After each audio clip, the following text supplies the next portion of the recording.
बिस्मिल्लाहिर्रहमानिर्रहीम। अस्सलाम वालेकुम स्टूडेंट्स, क्या हाल है आपका? ठीक है। मैथमेटिकल मॉडलिंग करते हुए कैसा फील हो रहा है? आई होप कि अब आप मैथमेटिक्स की जो ब्यूटी है उसे एंजॉय कर रहे होंगे, कि आप feeling my mathematics is now applicable everywhere in my physical systems. आप कोई भी फिजिकल फिनोमेना को अपने मैथमेटिकल फार्मूलेशन में इंटरप्रेट कर सकते हैं। ये आपको कॉन्फिडेंस मिल रहा होगा डेफिनेटली। इस स्टेज के ऊपर मैं ये तो नहीं कहूँगा कि आप या कोई भी इस स्टेज के ऊपर इतना माहिर हो जाए या इतना उसमें नॉलेज आ जाए कि वो कोई भी फिजिकल सिस्टम उठाएगा और उसे इंटरप्रेट कर सकता है। लेकिन बहरहाल वो किसी न किसी हद तक अपने जो एटलीस्ट वो इस बात को अंडरस्टैंड कर सकते हैं कि व्हाट्स गोइंग ऑन, कि हो क्या रहा है, कि मैथमेटिकल मॉडलिंग कहते हैं इसको। और मैथमेटिकल मॉडलिंग में जो बेसिक जो पैरामीटर्स हैं जो आपने मेजर करने होते हैं वो क्या हैं। मैं आज अभी दोबारा रिपीट कर देता हूँ कि बेसिकली मैथमेटिकल मॉडलिंग जब भी आप करोगे तो ऑफ कोर्स आपके जहन में एक ऑब्जेक्टिव होना चाहिए नंबर वन स्टेज के ऊपर, कि व्हाट्स गोइंग, आप करना क्या चाहते हो जी, ठीक है। What is your main objective? And in the second point, you must know the background of that physical system or physical phenomena, और कि उस फील्ड में या उस पर्टिकुलर एरिया में इससे पहले क्या डेवलपमेंट्स हो चुकी हैं, so that आपके लिए जो मैथमेटिकल मॉडलिंग है वो थोड़ी इजी हो जाएगी। अगर आप उसके ऊपर नॉलेज नहीं होगा आपके पास, फॉर एग्जांपल जैसे कल हमने वेव इक्वेशन की और इसमें Newton second law of motion use हुआ। अब अगर आपको Newton second law of motion के बारे में नहीं पता और you are going to again make or develop Newton's second law of motion by yourself, so it's very difficult. So कहने का मकसद ये है कि आपको background of that particular area जिसमें आप मॉडल करने जा रहे हो वो आपको पता होना चाहिए जी, ठीक है। या एटलीस्ट उसकी हेलो हाय ज़रूर होनी चाहिए कि what's the behind in this whole scenario जी, what is the behind in this whole scenario. And जब आपके पास ये दोनों चीज़ें आ जाएंगी तो थर्ड आप अपने जो मॉडल के ऊपर थोड़ी लिमिटेशंस अप्लाई करो, क्योंकि आप एज ए होल अपने सिस्टम को उसको इंटरप्रेट नहीं कर सकते मैथमेटिकल फार्मूलेशन में। आपको उसके ऊपर कोई ना कोई बंदिशें या कोई ना कोई लिमिटेशंस ज़रूर अप्लाई करनी पड़ेंगी जी, ठीक है। और उनको हम अप्रॉक्सीमेशंस कहते हैं या आइडियलाइजेशंस कहते हैं। जिस बहुत आइडियल सिचुएशन हम ले लेते हैं कि हम बिल्कुल जैसे कल हमने स्ट्रिंग में बिल्कुल हमने ओरिजेंटल फोर्स ज़ीरो कर दिया था, ठीक है। हालांकि वो नेग्लिजिबल थी, but it's not zero, negligible in the one sense which I prove yesterday, लेकिन वो एग्जैक्टली ज़ीरो तो नहीं थी, लेकिन हमने फिर भी उसे ज़ीरो मान लिया था। तो so this is some kind of approximation जी। और फिर इस सारी गेम में हम मैं एक बात आपको दोबारा बता दूं कि हम बेसिकली हमारी कोशिश ये होती है कि हम पहले एक प्रोटोटाइप मॉडल डेवलप करें किसी भी फील्ड का। प्रोटोटाइप मॉडल जब आपके पास आ जाएगा तो देन आपके लिए बड़ा इजी हो जाएगा कि आप उसे कंपाउंडिंग जब आप करोगे तो अपने उसको आपके लिए यानी डिफ़िकल्ट सिस्टम का मॉडल करना as compare to easy system ज़ाहिर है वो मुश्किल होगा। तो आप पहले अपने उस जो डिफ़िकल्ट सिस्टम है उसके ऊपर अप्रॉक्सीमेशंस और आइडियलाइजेशंस डाल के आप उसको एक सादा या simplified version of that problem में कन्वर्ट कर लेते हो। और जो simplified version of that problem है बेसिकली उसको जब आप मॉडल करते हो तो उसे हम प्रोटोटाइप मॉडल कहते हैं, ठीक है। अब आप बार बार इसको देखो कि मैं हर लेक्चर के शुरू में जब से ये मॉडलिंग वाला काम शुरू हुआ है मैं इसको बार बार मैं आपको ये सारे स्टेप्स आपको बता रहा हूँ। द रीज़न इज़ दिस कि आपको मैं जितने भी फिजिकल प्रॉब्लम है वर्ल्ड में सबको मैं मॉडल नहीं कर सकता, तो ऑफ कोर्स मैं कुछ पर्टिकुलर मॉडल्स उठाऊंगा और उनके ऊपर काम करूंगा। लेकिन जो मैं आपको मेथोडोलॉजी बता रहा हूँ ये almost applicable for every system जी, ठीक है। कि उसके बाद फिर हम जब अप्रॉक्सीमेशन आइडियलाइजेशन कर लेते हैं देन हमारा फोकस जो होता है वो है मॉडलिंग जी, फार्मूलेशन ऑफ इक्वेशंस जी, कि हम उस जो हमारे पास फिजिकल सिस्टम है, हम उसमें जो क्वांटिटीज़ हैं, जो इंटरेस्ट, क्वांटिटी ऑफ इंटरेस्ट उसे हम कहते हैं, वो हैं, उनको हम डिफरेंट नेमिंग दे देंगे और उनके आपस में रिलेशन फाइंड आउट करेंगे कि उनके आपस में क्या तल्लुक है, और उस रिलेशनशिप को हम मैथमेटिकल फार्मूलेशन में हम कन्वर्ट कर लेंगे। ठीक है, अब मैथमेटिकल मॉडल जो है वो बेसिकली बहुत सारी टाइप्स का होता है। वो लीनियर हो सकता है या नॉन लीनियर हो सकता है, वो डिटर्मिनिस्टिक हो सकता है या पैराबोलिक स्टोकेस्टिक्स हो सकता है, वो आपका स्टैटिक हो सकता है या डायनामिक हो सकता है। तो इस तरह से ये सारी बातें मैंने आज से 2 लेक्चर्स पहले सारी बातें मैंने डिस्कस की। तो आपको बताने का बेसिकली मकसद ये है कि जब भी आप in future in your life, of course आप एमएससी जब आप कर लोगे तो आप में इस डिग्री के बाद अगली डिग्री के लिए, उससे अगली डिग्री के लिए, पीएचडी के लिए, तो आपको ये सारी चीज़ें याद दिलाती रहेंगी कि बेसिकली हमने इस जो 3-4 लेक्चर्स हमने किए हैं यहाँ पे इस कोर्स में, तो उसमें हमने जो basic concept of mathematical modelling है उसको कवर करने की कोशिश की है।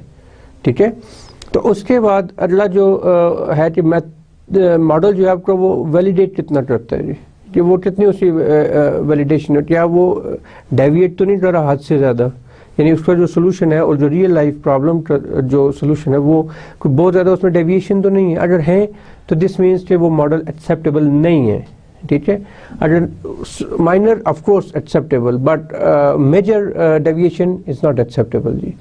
सो इन द लास्ट स्टेप हम उससे कंपाउंडिंग करते हैं, जैसे मैंने पहले बताया कि हम शुरू ही ऐसे करते हैं कि जो कोई difficult type of mathematical model है हम उसको सम अप्रॉक्सीमेशन अप्लाई करके हम बिल्कुल उसको इंतहाई सिंपल मॉडल में ले आते हैं, और जब हमारे पास एक प्रोटोटाइप मॉडल बन जाता है तो उसके बाद फिर हम वो जो हमने अप्रॉक्सीमेशन या आइडियलाइजेशन या जो लिमिटेशन उसके ऊपर लगाई हुई थी वो हम सारी रिमूव करते जाते हैं आस्ता आस्ता, ताकि हम जो अपना एक्चुअल सिस्टम है उसी तरफ जाएं।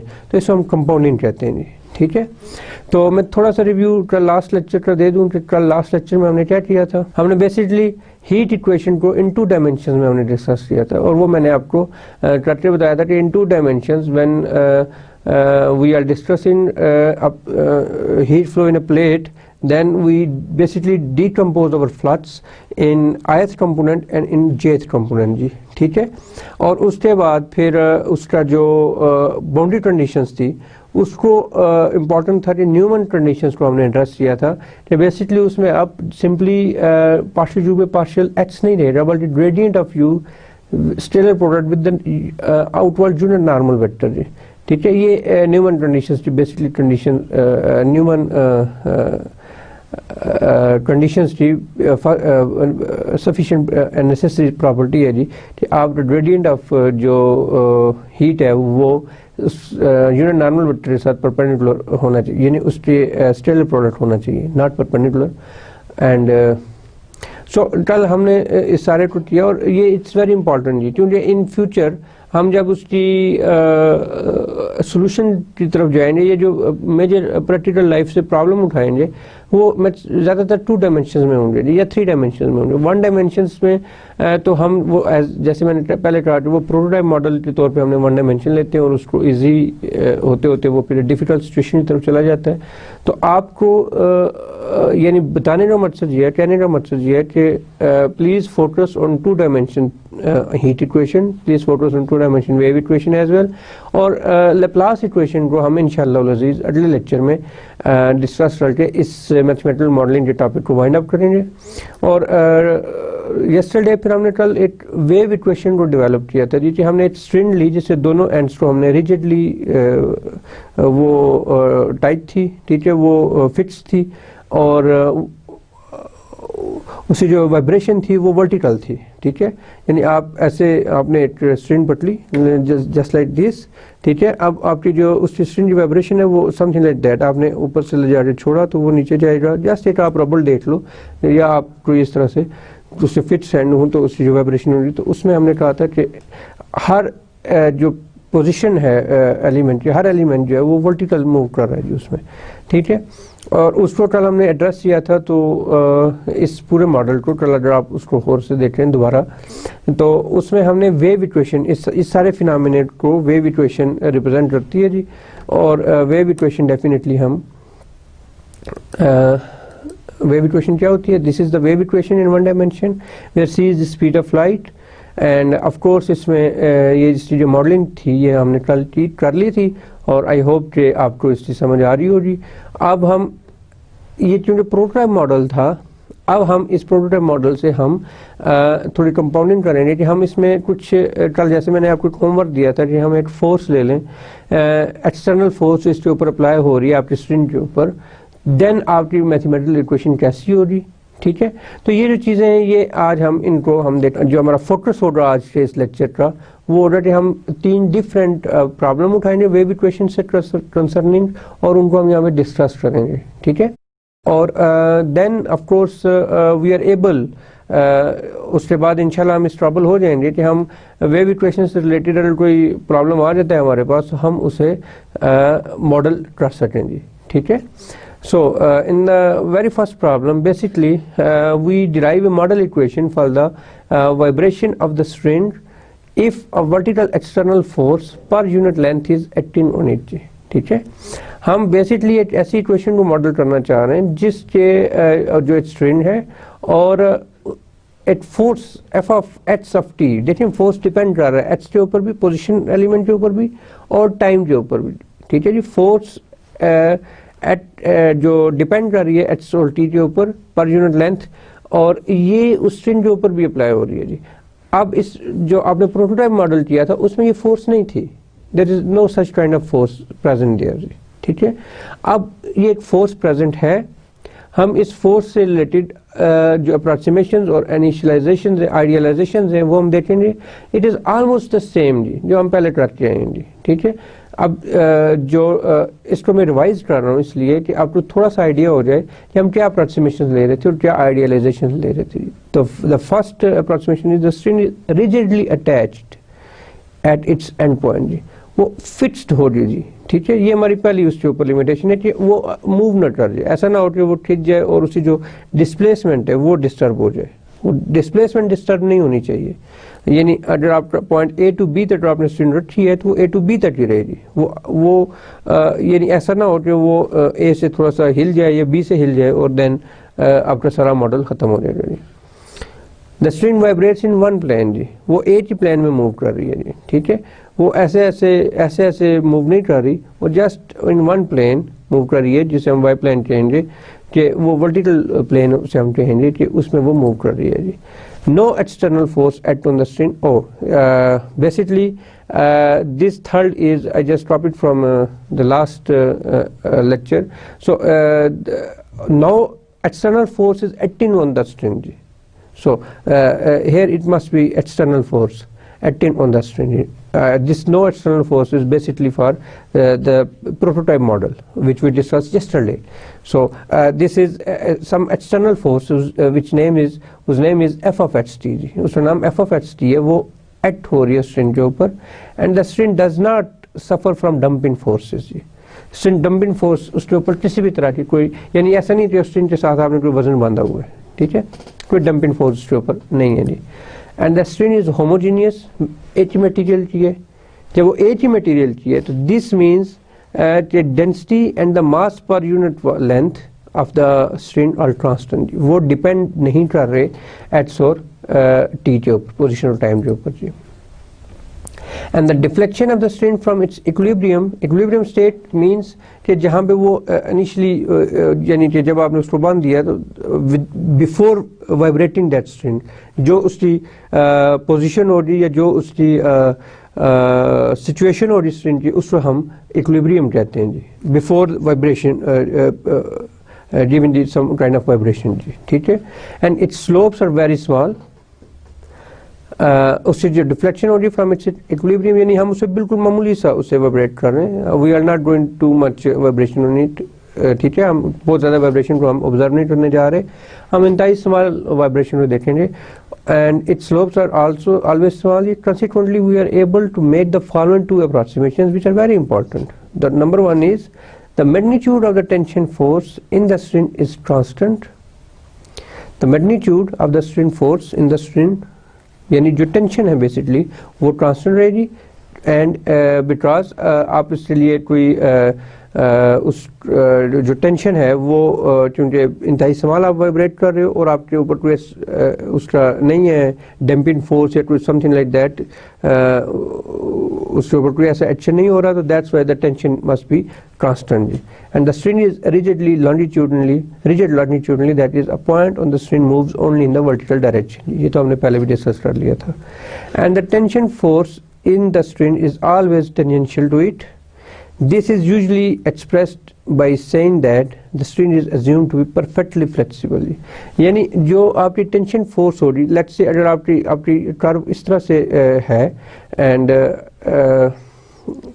सो दिस इज आपकी टेंजेंशियल फोर्स, जो टेंशन जो हो रही वो ये टेंजेंशियल फोर्स हो रही है, ठीक है. और आगे आपको पिक्चर्स में भी मैं आपको शो करके बताऊंगा जी, ठीक है. उसके बाद हम सेकंड प्रॉब्लम की तरफ जाएंगे, लेकिन पहले हम इसको मॉडल कर लेते हैं and then we shall proceed for the second problem जी. सो मैं इसका जो एक सवाल एलिमेंट लेता हूँ स्ट्रिंग का,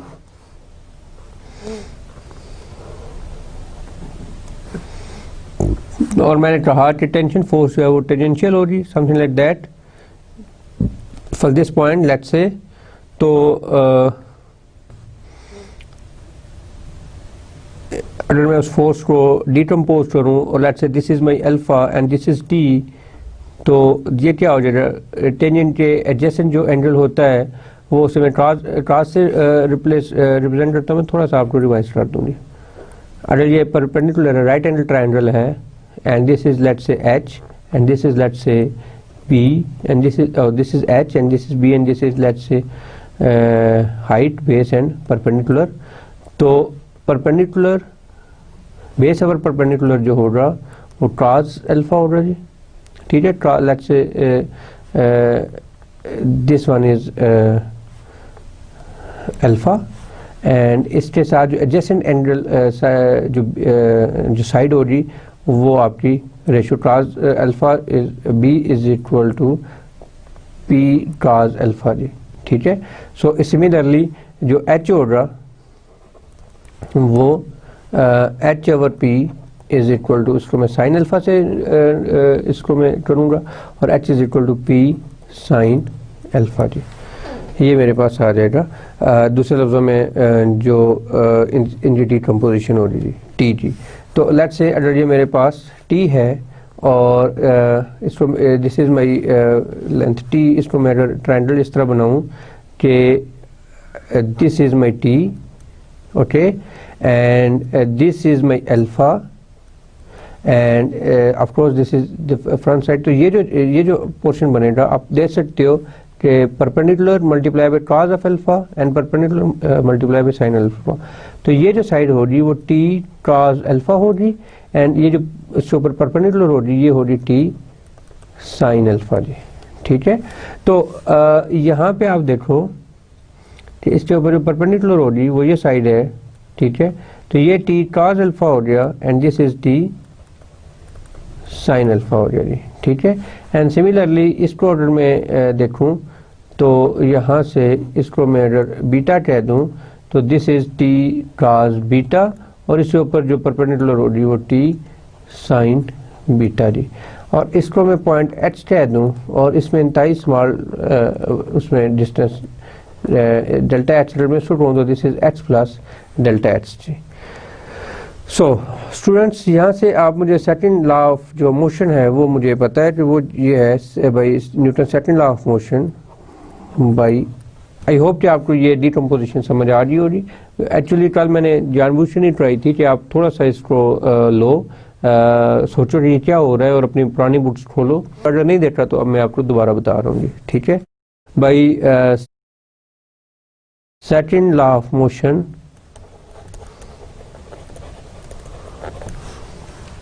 विच is F is equal to M A, ठीक है जी. और ए जो होता है अगर मैं इसकी जो क्योंकि ये वर्टिकल मोशन में मूव करेगा, इसकी जो डिस्प्लेसमेंट है तो उसको मैं ये यू है, तो यू में चेंज आप यानी इस एलिमेंट u में चेंज, डिस्प्लेसमेंट में change with respect to time जो होता है वो वेलोसिटी होती है, और इसमें with respect to double derivative जो होता है, यानी वेलोसिटी डेरिवेटिव जो होता है वो एक्सेलरेशन होता है। ठीक है, तो a is acceleration, so m partial to u by partial t square जी। और m जो है ये मास है, और मास जो होता है वो इक्वल होता है डेंसिटी इनटू लेंथ, हम उसे कहेंगे जी। ठीक है, अब लेंथ यहाँ कितनी है इसकी, ओनली डेल्टा एच जी, in one dimension, in two dimension density into area, in three dimension density into volume. ठीक है, मास इसके इक्वल हो जाएगा, वन डायमेंशन में ये जस्ट एक लेंथ के इक्वल हो रहा है जी। ठीक है, तो आपका जो फाइनल फोर्स है वो हो जाएगी rho delta H partial to you by partial t square जी। Now look at this, we have some other forces also acting on this, a t cos alpha और a t cos बीटा, ये एक दूसरे को देख रही हैं, balance कर रही हैं, और हम ये मान रहे हैं कि हमारा जो टेंजेंशियल फोर्स है वो इक्वल टू 0 है। तो अब t पीछे रह गया t साइन बीटा और a t sine alpha, and there is some other force which we are going to model is f of h t, वो इसको परपेंडिकुलरली, ये वो इस एक्सटर्नल फोर्स के तौर पे हम उसे ले रहे हैं। ठीक है, सो जो वर्टिकल फोर्स बनेगी,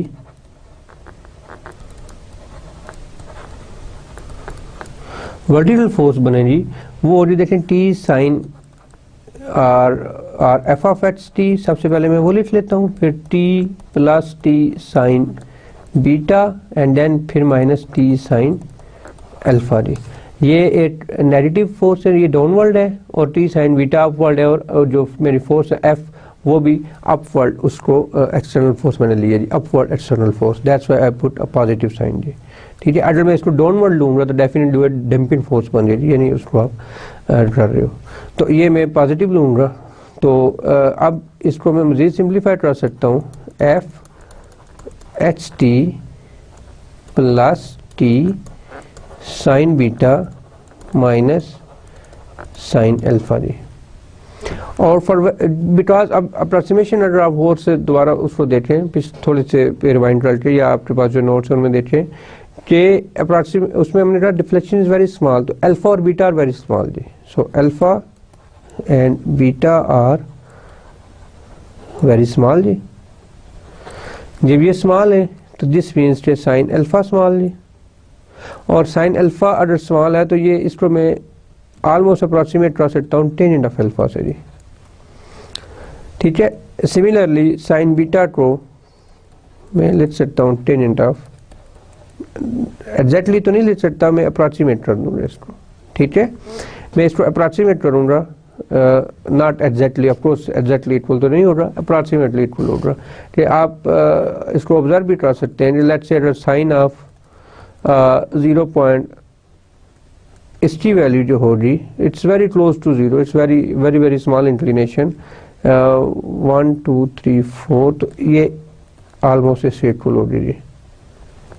ठीक है, तो ये बेसिकली बताने का मकसद ये था कि ये एक जनरल ट्रेंड है और जनरल प्रिंसिपल बन चुका है, तो हम इसको इसी तरह इक्वेट कर सकते हैं। ठीक है, लेकिन आप जानते हो कि टेंजेंट अल्फा जो है बेसिकली स्लोप होती है। ठीक है, और स्लोप क्या होता है, derivative of displacement, derivative of that function with respect to independent variable जी। तो आपके पास जो स्लोप आएगी वो partial u by partial H, and alpha कहाँ पर है, आप ज़रा पिक्चर देखें, अल्फा इस पॉइंट पर है जी।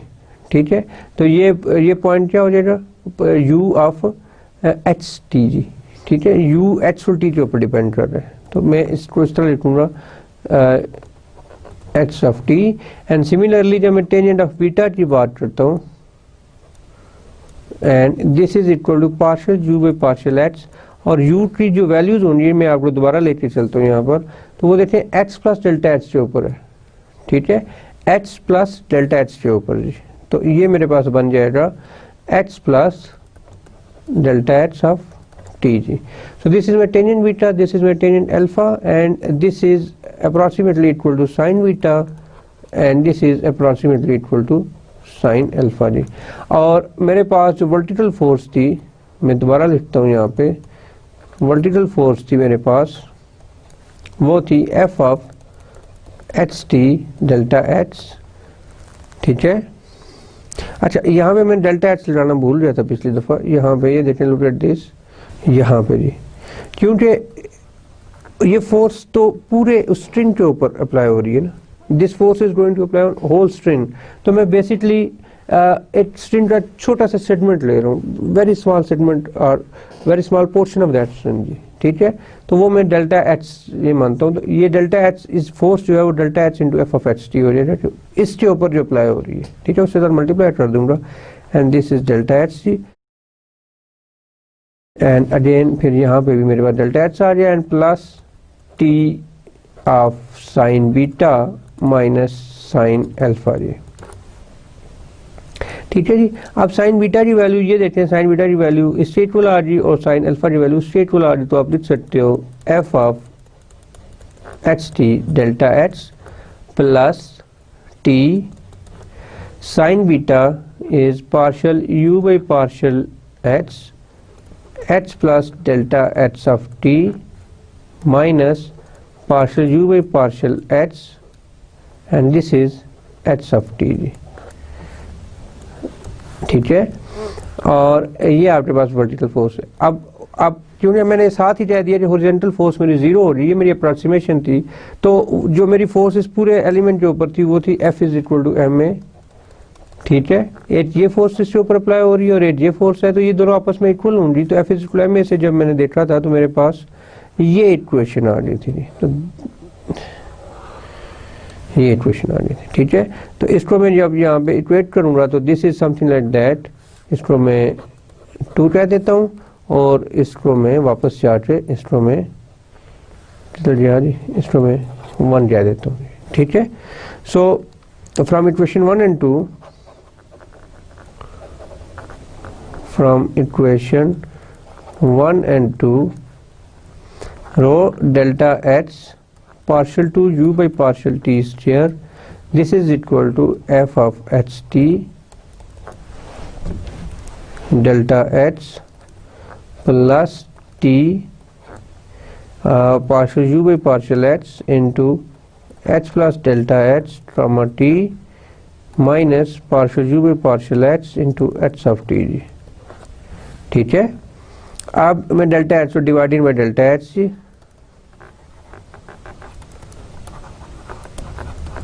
तो ये मेरे पास बन गया rho partial to you by partial H square partial T square is equal to, so F of H T delta H over delta H plus T over delta H partial u by partial H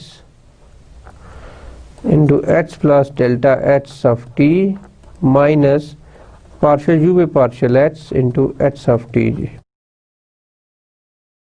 ठीक है, of course ये इसके साथ cancel हो जाएगा और we are left with f of h t plus t over delta h partial u by partial h plus delta h of t minus partial u by partial H of T जी।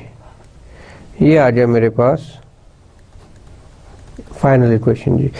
अब क्योंकि मैंने पहले बताया कि मैं इंतहाई infinitesimal element ले रहा हूँ, यानी इंतहाई स्मॉल एलिमेंट ले रहा हूँ उस पूरी स्ट्रिंग में से, तो मैं अब लिमिट लूँगा डेल्टा एच अप्रोचेस टू 0। ठीक है, सो टेकिंग लिमिट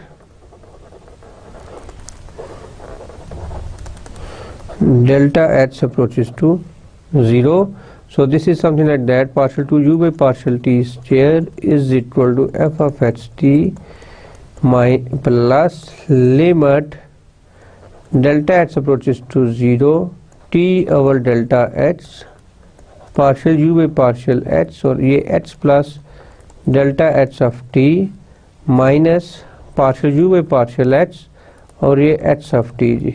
ठीक है, तो अब ये इक्वेशन जो होगी मेरी, t कॉमन ले लूँ मैं अगर, f of h t plus limit delta h approaches to 0, partial u by partial h into h plus delta h comma t minus partial u by partial h into h of t जी, ठीक है।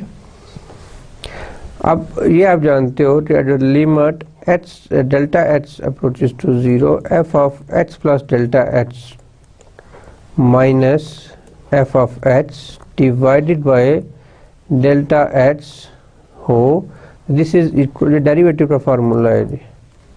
और अगर यहाँ पे already derivative हो तो ये डबल डेरिवेटिव का फार्मूला हो जाएगा, ठीक है।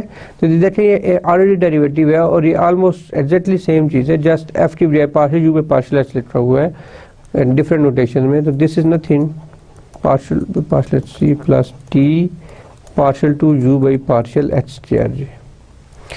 सो स्टूडेंट्स ये मेरे पास आ गया partial to you by partial T square, rho से मैं डिवाइड करूंगा 1 over rho F of H T plus T over rho partial to you by partial H square जी, ठीक है। और टी ओवर रो को मैं सी स्क्वायर कहता हूँ जी। स्क्वायर मैं किस रीज़न से कहता हूँ, जब आप आगे देखो जब मैं इनके सॉल्यूशन की तरफ जाऊँगा, इनको सॉल्व करूँगा इन इक्वेशंस को। अभी तक मैं सिर्फ मॉडल कर रहा हूँ, मैं सिर्फ मॉडल कर रहा हूँ सेकंड ऑर्डर को, सेकंड ऑर्डर इक्वेशन के मैं सॉल्यूशन की तरफ नहीं गया अभी, ठीक है। अभी तक जब से मैंने सेकंड ऑर्डर स्टार्ट किया, मैंने सबसे पहले उनको क्लासीफाई किया, देन ट्रिगोनोमेट्रिक फॉर्म में रिड्यूस किया, उसकी क्लासिफिकेशन की कि हाइपरबोलिक है, पैराबोलिक है और एलिप्टिक है, और उसको उस अंदाज से रिड्यूस करना सीखा। देन मैंने मॉडलिंग करना शुरू कर दी, मैथमेटिकल मॉडलिंग। मैंने कहीं भी सॉल्यूशन की तरफ नहीं गया। इंशाल्लाह इसके बाद हम सॉल्यूशन की तरफ जाएंगे, तो उसमें फिर आप देखोगे कि वाई आई टुक सी स्क्वायर जी, सी क्यों नहीं लिया, जस्ट ए कांस्टेंट क्यों नहीं लिया, ठीक है। So for the time mean please allow me to write c square जी। So this is partial to u by partial t square is equal to 1 over rho f of h t plus c square partial to u by partial h square, ठीक है। अब आप अगर इसको दोबारा देखना चाहो तो one can write in this way as well, partial to u by partial t square is equal to c square partial to u by partial h square plus 1 by rho f of h t। ये आपकी equation model हो रही for when an external force is applied on it जी। अब देखें यहाँ पे अगर आप इस टर्म को छोड़ दें, इस टर्म को, तो ये आपका प्रोटोटाइप मॉडल है, ठीक है। ये जस्ट एक एक्सटेंशन आ रही है उसकी, तो ये आपकी फोर्स उसमें ऐड भी हो रही है, तो ये आपका सोल्यूशन आ गया, ठीक है। अब हम नेक्स्ट प्रॉब्लम की तरफ जाएंगे कि वो हमें क्या बता रहे हैं। So in a second problem basically we want to derive a model equation for very small vibrations of a vertical suspended chain जी। यानी आपके पास एक इस तरह से कोई एक आपके पास हैंगर है और आपने जस्ट एक चेन को यहाँ पे इसके साथ सस्पेंड किया है जी, ठीक है। और फिर उसमें एक हल्की सी वाइब्रेशन है, यानी किसी ने उस चेन को हिला दिया है, ठीक है, जस्ट वेरी स्मॉल वाइब्रेशन। और यानी कि आपको ज्योमेट्री उसे समझ आ रही, समथिंग लाइक दैट। एक आपके पास एक हैंड यहाँ पे आपने उसको फिक्स किया, तो ये अब मैं एक्स एक्सिस को थोड़ा सा मैंने इस तरह लिख लिया कि मेरी जो मूवमेंट है यू वो इस डायरेक्शन में शो हो रही है कि आपको फीलिंग हो कि ज़ाहिर है वो फिर जब वो उसको आप हिलाओगे तो वो इस अंदाज जैसे पेंडुलम मूव करता है इस तरह मूव करेगी। लेकिन मैं आपको बता रहा हूँ कि we are looking for a very small thing जी, हम बड़ी वाइब्रेशन की तरफ नहीं जा रहे, ठीक है। तो that's why I took this axis as a for you, but this is x and the length of the pendulum this chain is something like l, and of course this is my original point and this is my LG, so length of the chain is LG। so यहाँ पे आपको vibration काफ़ी ज़्यादा नज़र आ रही है, लेकिन ऐसा है नहीं। मैंने जस्ट यहाँ पे रखने के लिए आपको समझाने के लिए, ये चेन है, आपने उसे हैंड किया है, उसकी लेंथ L है एंड उसका जो ये एक्सिस है अपर एक्सिस ये U, ये आपकी मूवमेंट को शो कर रहा है, कितनी मूवमेंट हो रही है उसमें, ठीक है।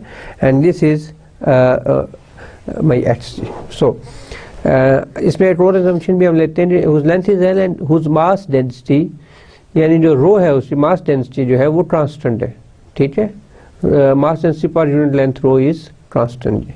सो अब इसको मैं मॉडल करने जा रहा हूँ, तो आप देखें कि ये थोड़ा सा उससे अलग प्रॉब्लम है, लेकिन ये एग्जैक्टली आपकी कंपाउंडिंग है, इसको हम कंपाउंडिंग कहते हैं जी, कि आपका जो प्रोटोटाइप मॉडल आपने किया है उसकी कंपाउंडिंग हम करेंगे अब यहाँ पे। अब आप देखेंगे हम कैसे करते हैं इसको। जो मैं यहाँ पे दोबारा इसको लिखता हूँ, तो आपकी इसकी पिक्चर ड्रा करता हूँ आपकी सहूलत के लिए।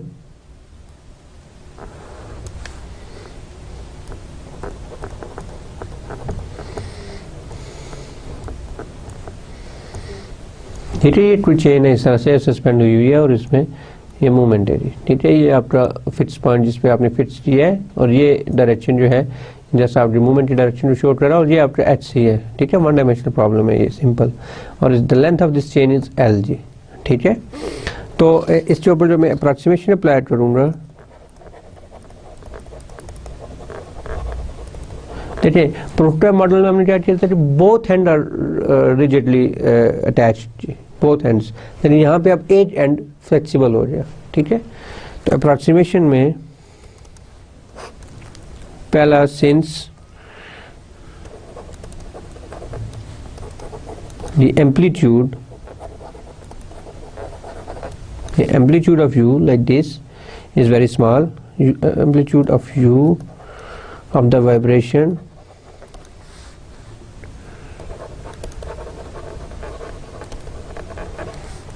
is small,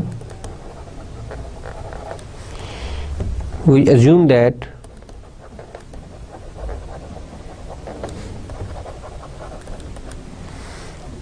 a point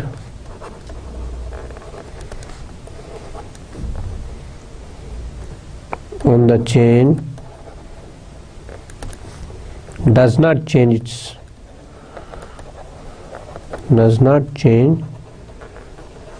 its x coordinate। कि आपकी वाइब्रेशन यहाँ पे क्योंकि we are looking for very small vibration, तो जो ये एक्स कोऑर्डिनेट जो ये पॉइंट्स हैं ये चेंज नहीं होंगे जी, ठीक है। एक्स कोऑर्डिनेट के रेफरेंस से पॉइंट चेंज नहीं हो रही, ठीक है। ये हमारी एक approximation. Number 2, the tension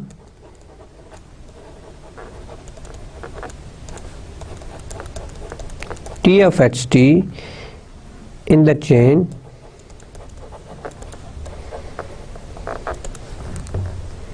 cannot be assumed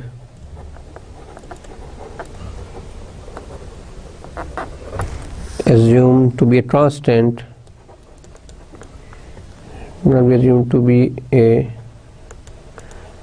constant in current situation, in the present situation। Why? क्यों जी, क्या आपके ज़हन में आ रहा है कि क्यों ये टेंशन जो है वो कांस्टेंट नहीं हो रही है अभी?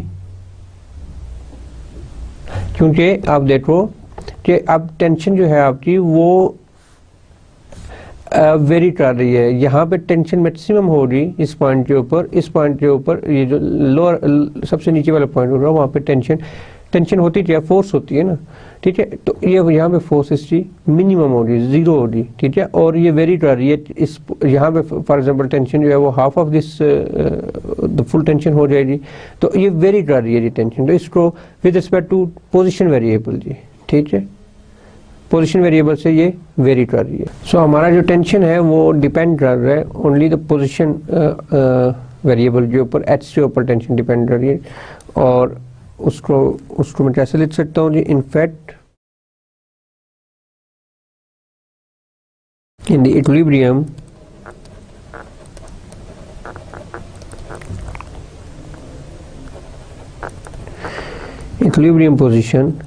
पोजीशन क्या होती है? ऐसी पोजीशन कि जब आपने उसको मूव करने से पहले जहाँ पे छोड़ा था, यानी वाइब्रेट करने से पहले जहाँ पे वो खड़ी थी, तो उसको हम इक्विलिब्रियम कहते हैं, यानी विदाउट डिस्टर्बेंस जो पोजीशन हो रही उसे हम इक्विलिब्रियम पोजीशन कहेंगे। और of the chain is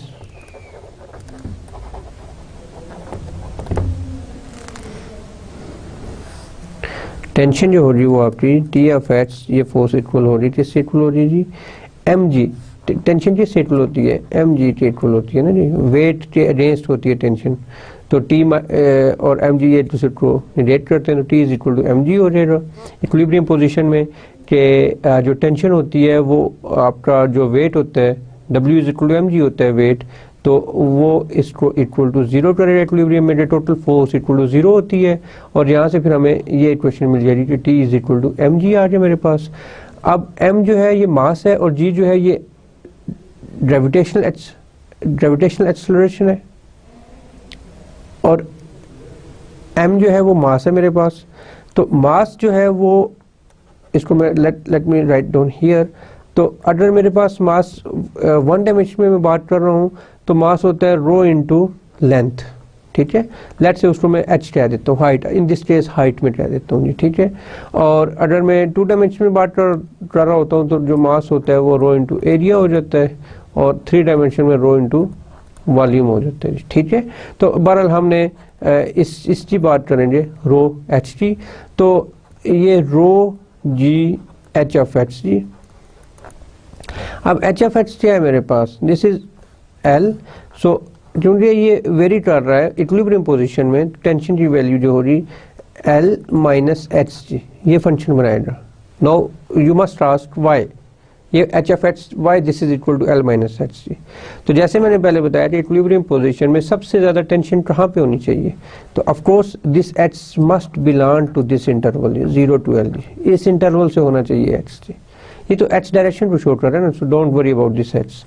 so at H is equal to 0 पर आप देखते हैं कि ये मैक्सिमम मेरे पास टेंशन है जी, and at H is equal to L के ऊपर द लास्ट पॉइंट के ऊपर टेंशन जो है वो 0 हो जाएगी, ठीक है। एल माइनस एल 0 हो जाएगा, तो ये मेरे पास इक्विलिब्रियम स्टेज के ऊपर जो है वो टेंशन मेरे पास ये आ जाएगी rho G L minus H जी। इसको मैं इक्वेशन 1 कह देता हूँ, और मेरा एच जो है वो ऑफ कोर्स इस इंटरवल से होगा। द अबव इक्वेशन बेसिकली ये मैंने टाइप इसलिए नहीं किया कि मैं इसको आपके सामने थोड़ा सा एक्सप्लेन करना चाह रहा था वर्ड टू वर्ड, ताकि आपको हर चीज़ हल होती नजर आएगी। So that's why I wrote the above equation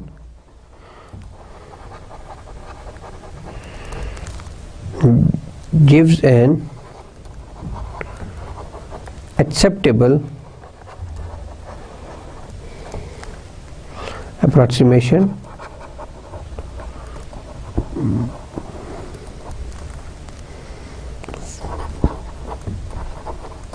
for the tension in the vibrating chain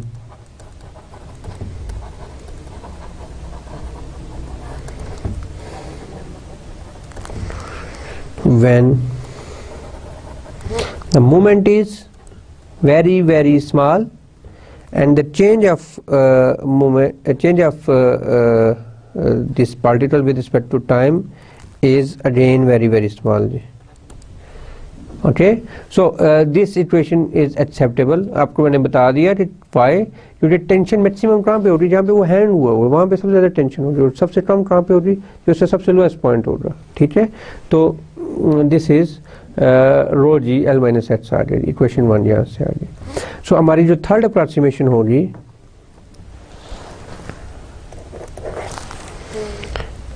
वो जो है वो जो अदर अप्रॉक्सीमेशंस मैं लिख देता हूँ यहाँ पे, बल्कि अदर अप्रॉक्सीमेशंस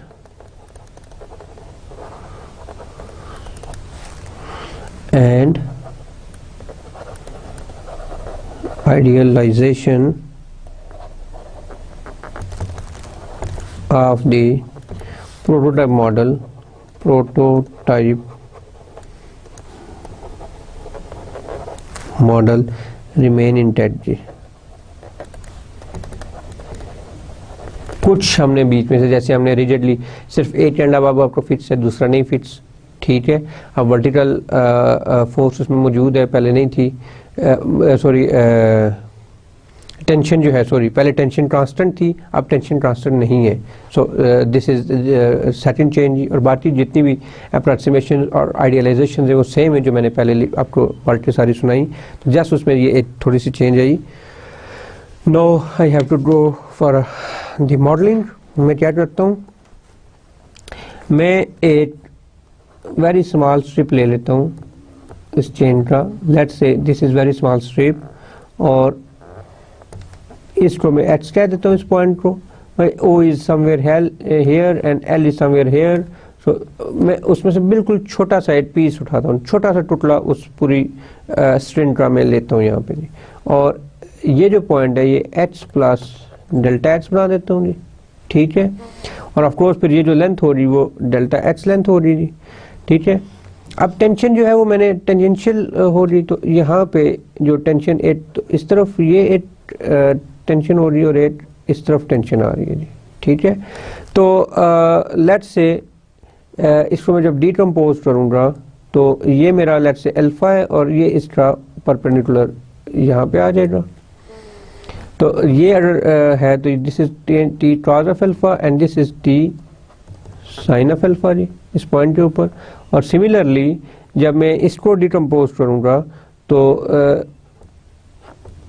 और ये एंगल अगर आपके पास बीटा है, ये फोर्स इस तरफ है और ये बीटा है, तो ये क्या आ जाएगा T cos of beta and this is T sine of beta जी एट दिस पॉइंट जी। ये पॉइंट कौन सा था, h और डेल्टा h का पॉइंट है जी, ठीक है। और t जो है T H plus delta H of T, क्योंकि टेंशन अब वेरी कर रही है एच प्लस डेल्टा एच के ऊपर, जो टी के रेफरेंस वो कांस्टेंट ही है, तो इसलिए मैं सिर्फ टी, और यहाँ पे जो टेंशन थी वो टी ऑफ एच था जी। तो अब पॉइंट समझ आ रहा है आपको, अब टी जो है वो मेरा कांस्टेंट नहीं है, तो I am not allowed to write T as a constant जी। सो मैं इसको T of some variable T of H करूँगा, ठीक है। तो applying Newton second law of motion, ये मॉडलिंग यहाँ पे शुरू कर देता हूँ, not on applying second law of motion,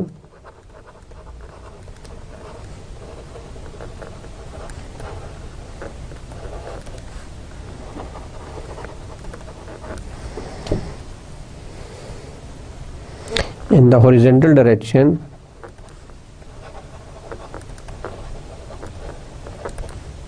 why I am applying in the horizontal direction ji.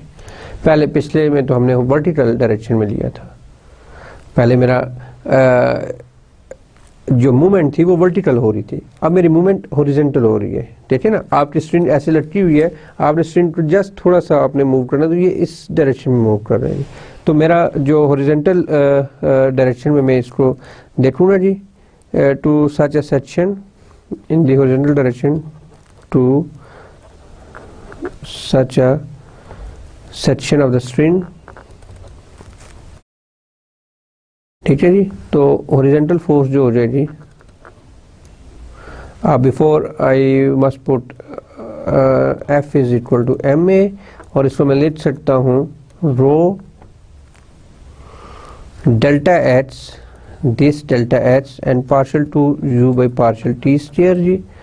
But horizontal force मेरी क्या हो जाएगी, हॉरिजॉन्टल फोर्स हो जाएगी T of, look this is t sin beta, ये आउटवर्ड भी पॉजिटिव हो रही, t sin t of h plus delta h sin of beta minus t of h sin of alpha जी। This is my horizontal force. अब मैं इनको compare करूँगा, this is something like that, rho delta h partial to u by partial t square is equal to t of h plus delta h sin of beta minus t of h sin of alpha जी। and for very small deflection of alpha and beta, अब ये जो angle है alpha, इसको मैं इंतहाई small deflection ले रहा हूँ, क्योंकि बहुत ज़्यादा मैं वाइब्रेट नहीं कर रहा। मैंने पहले आपको बताया कि मेरी अप्रॉक्सीमेशन ये है कि मैं अल्फा और बीटा को इंतहाई स्मॉल लूँगा जी, ठीक है। तो sin alpha and beta are so alpha and beta are small, so sin alpha is approximated with tangent alpha, and tangent alpha is exactly equal to partial u by partial hg, and sin of beta approximately equal to tangent of beta, and this is equal to partial u by partial h, and beta के ऊपर इसकी position थी h plus delta h T और यहाँ पे h of t थी। सो इन जी values को let's say I have this equation number 1, this is 2, this is 3, तो substituting the value of 2 and 3 in equation 1 we have rho delta h partial 2 u by partial t square is equal to t of h plus delta h partial u by partial of h, और इसकी जो position थी वो ये थी जी, minus T of H partial u by H T over partial h g, and now in the next step dividing by delta h, so we are left with rho partial 2 u by partial t square is equal to t of h plus delta h partial u by partial h of h plus delta h of t minus t of h partial u of h t over partial h and divided by delta h t. Taking limit, why I am taking limit? Because I am looking for a very small element, so taking limit delta h approaches to 0, so it gives me rho partial 2 u by partial t square is equal to limit, I have to write this, then I will explain what's going on, t of h plus delta h partial u by partial h h plus delta h of t minus t of h partial u h t divided by partial of h, and this is divided by delta of h. So look at this, now it is a function of h plus delta, ये इस पूरे function को मैं लूँगा, ठीक है, और इसको मैं एक फंक्शन मानता हूँ, let's say this is g and this is so this, if I put this g, so this is g of h plus delta h and this is g of h of t. So this gives me partial over partial h t of h partial u by partial h h of t, ठीक है, with the basic definition of differentiation जी.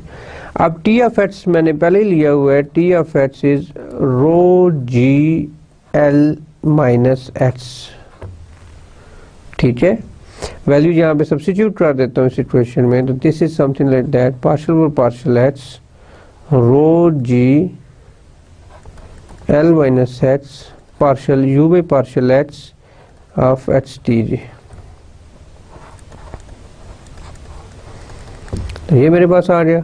अब आप देखें ये रो भी constant है, ये हमारी अजम्पशन है, और जी भी कांस्टेंट है, तो ये रो जी बाहर आ जाएंगे, and rho partial to you by partial T square is equal to rho g partial over partial h into l minus h partial u by partial H, and then ये rho cancel हो जाएगा जी, और आपके पास ये final equation आ गई, G partial by partial H into L minus h partial u by partial h, and that's it.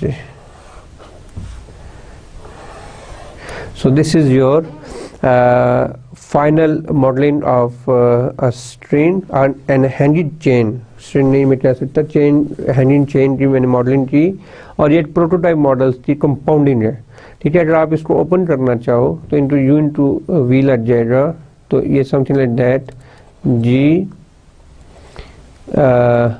L minus h as it is, तो partial to u by partial h there plus g, और इसका derivative -1 हो जाएगा, और ये partial u by partial h as it is.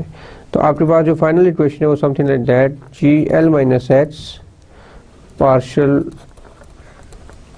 minus g partial u by partial h g partial to u by partial t square, ठीक है. So this is your final answer ji.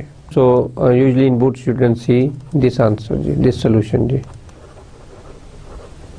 Solution और answer में क्या फ़र्क होता है, चलिए आज आपका होमवर्क है. ठीक है, हम देखिएगा। So students, now coming to the last problem of today's lecture जी। लेक्चर थोड़ा सा लेंथी होता जा रहा है, I have to do this. So our next problem is we want to derive a model equation for the vibration of the string when its motion is subject to an elastic restraint. ठीक है, एक उसके ऊपर elastic restraint लगाया हुआ है हमने, and a dumping force, एक फोर्स भी उसके साथ अप्लाई किए हुए हैं। ठीक है, और यहाँ पे हम अपना जो इलास्टिक रिस्ट्रेंट है उसे हम के यू कह लेते हैं, और जो डंपिंग फोर्स है उसे हम b into partial u partial t से हम रखते हैं। तो आप जो बाकी इक्वेशन रिमेन सेम, उसी तरह आप डिकम्पोज करोगे, टेंजेंशियल आपका जो बाकी अप्रॉक्सीमेशन है वो सेम रहेंगी, आपकी टेंशन जो है वो टेंजेंशियल होगी। So that's why I decompose in this way. If this is my alpha, so this is t cos of alpha and this is t sin of alpha, and similarly if this is beta then this is t cos of beta and t sin of beta ji.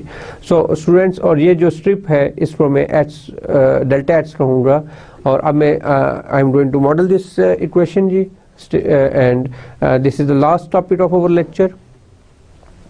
After this I hope कि आप लोग, मैंने बहुत सारी examples कर दी हैं, मैंने heat equations की भी की, अब मैंने वेव इक्वेशंस जब मैंने आपको बताया तो वेव इक्वेशन के साथ भी मैंने आज अब ये तीसरी एग्जांपल चल रही है।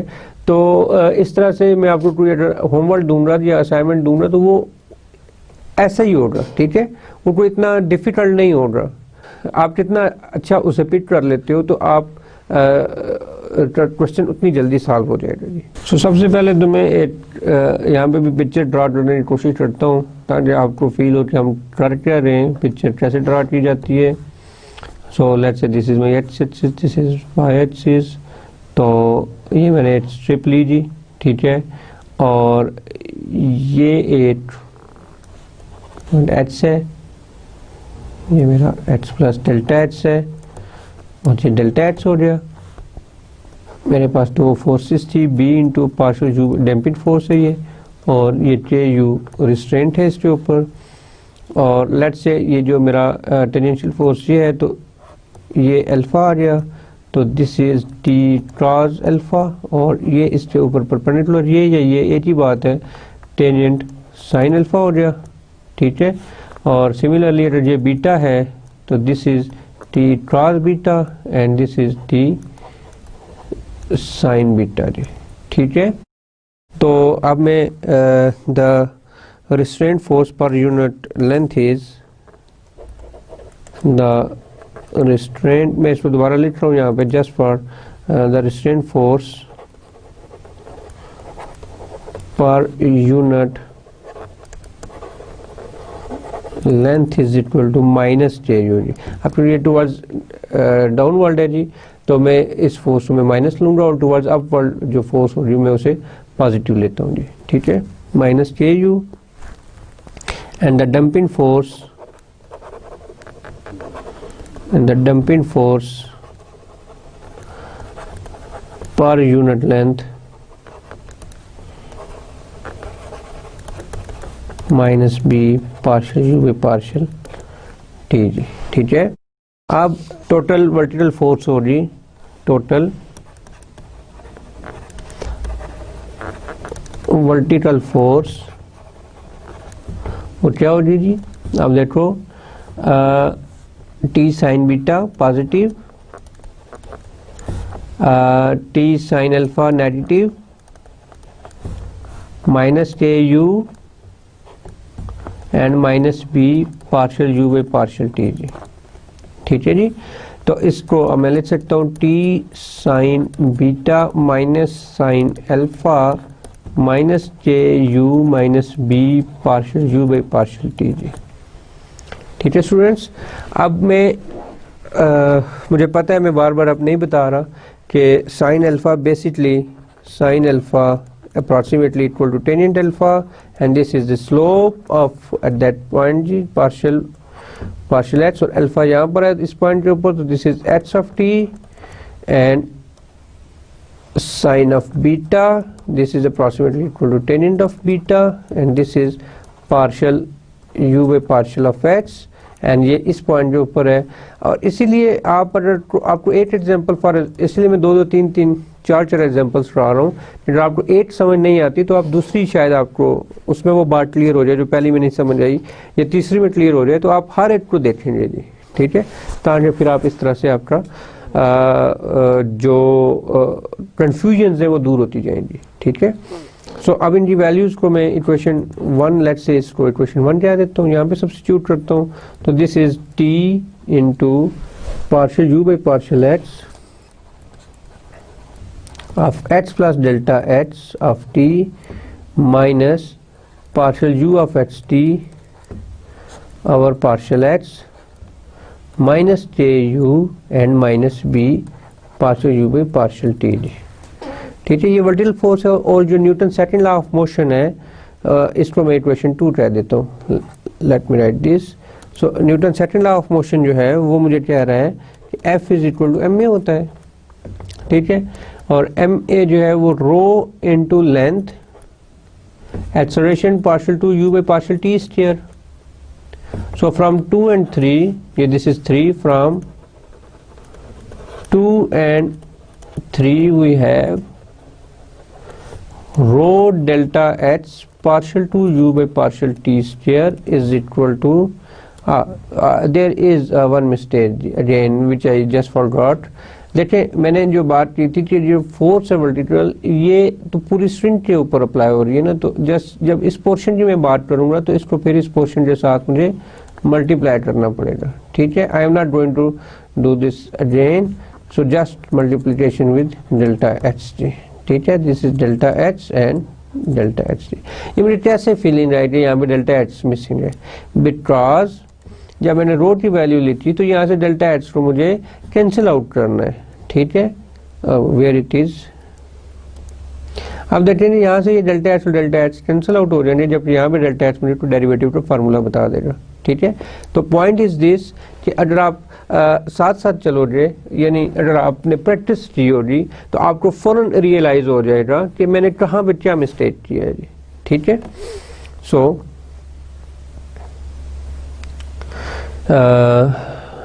just yes, we have to write here t into partial u by partial h into h plus delta h of t minus partial u by partial h into h of t and minus ku delta h minus b partial u by partial t delta h t। यहाँ पे मैं again बता रहा हूँ कि dumping force मैंने b into partial u by partial t लिया, और वो जो इलास्टिक रिस्ट्रेंट लिया था वो ku लिया था। तो ये गिवन भी हो सकता है, डिफरेंट भी हो सकता है, ठीक है। तो प्लीज इस पे ही ना रहिएगा जैसे यही होते हैं। सो अब divide by delta h, dividing by delta h we are left with partial to u by partial t square is equal to t over delta h into partial u by partial h into h plus delta h of t minus partial u by partial h into h of t minus ku minus b of partial u by partial t। Okay, so taking limit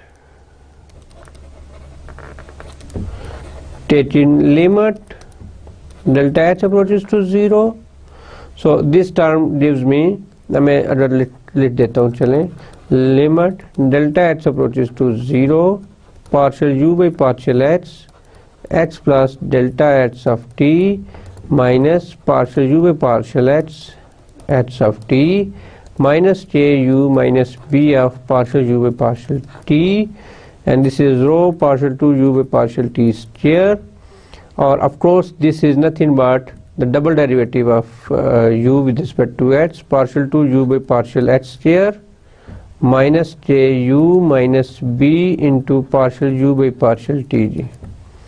So this is rho partial to u by partial t square. So this is the modeling of a string when a damping force is applied on it and there is an elastic restraint G. So students, आप देखें कि आप किसी भी आप देखें कि ये एक इंतहाई खूबसूरत सिस्टम में आ गया है। अब आप इसमें इसकी मूवमेंट, आप इसकी यू को आप इस सिचुएशन से, इसमें एक ही अननोन है आपके पास यू, और आप इसको इस सिचुएशन से आप फाइंड आउट कर सकते हो। और वो सोल्यूशन क्या कैसे फाइंड आउट करेंगे, वो डेफिनेटली हम अगले लेक्चर्स में, जो rest half of the semester बाकी बचा है, हम इसमें उसको फोकस करेंगे जी। कल हम इंशाल्लाह लेप्लास इक्वेशन और पॉइजन इक्वेशंस के बारे में थोड़ा सा देखेंगे, जो फेमस इक्वेशंस हैं जिनके लिए हम आगे हर जगह पे हम यूज़ करेंगे। हीट इक्वेशन, वेव इक्वेशन को हमने देख लिया, लेप्लास और पॉइजन इक्वेशन को देखेंगे, और दैट्स इट जी। इसके बाद फिर हम अपने जो सोल्यूशन मेथोडोलॉजीज हैं उनके ऊपर फोकस करेंगे। सो आई होप कि आज का लेक्चर आपको समझ आया होगा। 3 हमने डिफरेंट एग्जांपल्स उठाई और फिर हमने उनको सॉल्व किया जी। स्टूडेंट्स, ये आज का जो हमारी समरी थी, मैं उसको हमने वेव इक्वेशन को देखा और हमने 3 डिफरेंट काइंड ऑफ जो फिजिकल प्रॉब्लम थे हमने उनको मॉडल किया।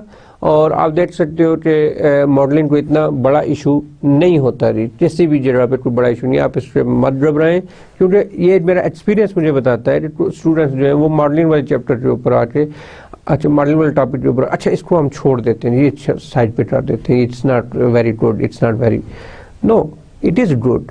यही तो चैप्टर है, यही तो टॉपिक है जो आपको बताता है कि आपकी मैथमेटिक्स कैसे यूज़ हो रही है आपकी रियल लाइफ में।